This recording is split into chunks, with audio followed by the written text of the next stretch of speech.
100 years ago, there was a phrase in French, riche comme un Argentin, rich as an Argentine.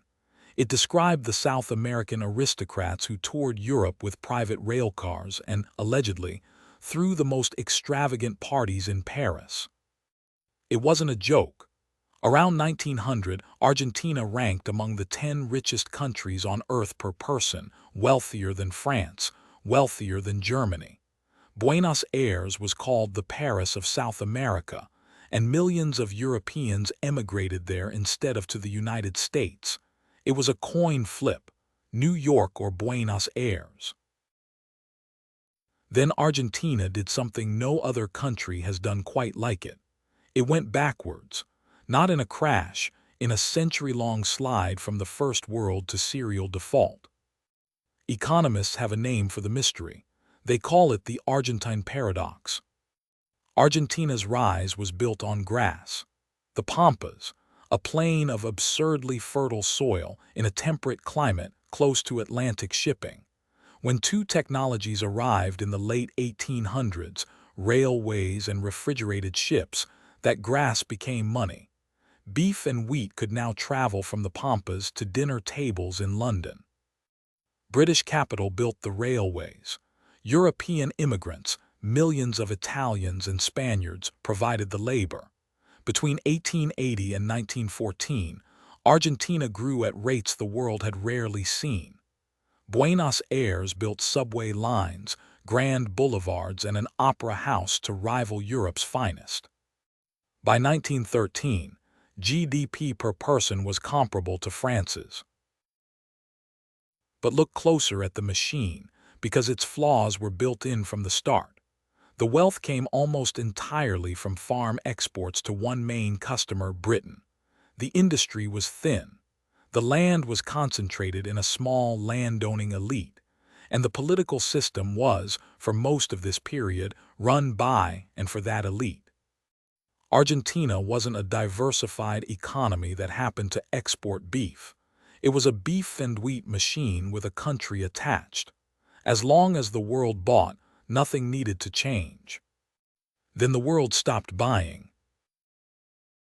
World War I disrupted trade and cut off British capital. The Great Depression collapsed commodity prices. Britain turned to its empire for food. The single customer, single product machine stalled, and in 1930, amid the crisis, Argentina's military overthrew the elected government. That coup matters more than any economic number in this story. It was the first of 6 successful military coups over the next half-century. From 1930 onward, Argentina never went more than a couple of decades without the rules of the game being torn up. And no economy can invest in the future when the future's rules are unknowable. Into the vacuum stepped Juan Perón, elected in 1946. To his supporters, Perón finally gave workers a share of the export wealth. Unions, pensions, paid holidays, industrialization. To his critics, he locked in the machinery of decline. Heavy protectionism, a bloated state, printing money to fund promises, and an economy organized around political loyalty. Both descriptions are true, and that's the tragedy.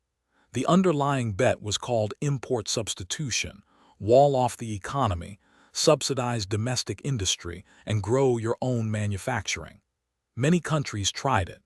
Argentina ran it harder and longer than most, and its protected industries never became competitive. They became dependents, and both they and the unions became constituencies that would fight any reform forever. Perón was himself overthrown in a coup in 1955. What followed was a pendulum. Peronists in, Peronists banned, military in, military out, each swing reversing the last government's policies. Investment logic in Argentina became, take profits now, move them abroad, trust nothing. By the late 20th century, the slide had a rhythm. Spend beyond revenue, print money, inflation, crisis, austerity or default, repeat. The greatest hits are hard to believe. Hyperinflation touching roughly 3,000% in 1989, prices rising in the time it took to reach the checkout. In the 1990s, a currency pegged 1-to-1 to the US dollar bought a decade of stability until the peg shattered in 2001. Banks froze deposits. The middle class banged pots in the streets. The country cycled through 5 presidents in 2 weeks and defaulted on roughly $95 billion, at the time, the largest sovereign default in history. And it kept rhyming. Another default in 2014, another in 2020, an IMF relationship so long-running that Argentina has spent most of its modern history inside or negotiating a program. By 2023, annual inflation had passed 200% again, and roughly 4 Argentines in 10 were below the poverty line. A century earlier, their great-grandparents had chosen Buenos Aires over New York. The Argentine paradox, stated plainly: abundant land, an educated population, no major wars on its soil, no shortage of talent, and 100 years of institutional self-sabotage that no endowment could outrun. So why did Argentina stop being rich? Not because of one villain, pick your favorite, the oligarchs, Peron, the generals, the IMF. Every faction has spent a century blaming the others. Argentina declined because it never built what rich countries actually run on: stable rules that survive a change of government, property rights, an independent central bank, a currency people trust. Detroit had a doom loop of taxes. Argentina built one of credibility. Each crisis made every actor, workers, businesses, politicians, grab what they could faster, which caused the next crisis. Which brings us to right now. Since 2023, Argentina has been running one of the boldest economic experiments on earth under Javier Milei, slashing ministries, cutting spending into a fiscal surplus for the first time in over a decade, and pulling inflation from over 200% down toward 30%. Growth has returned. Official poverty numbers have fallen, though economists dispute how much of that improvement is statistical. The costs in cut services and public jobs have been real and painful. Whether it holds is genuinely unknown. This file may need a sequel, but the test was never one government's numbers. The test is the only one that has ever mattered in Argentina. Do the rules survive the next election? A century of history says be careful.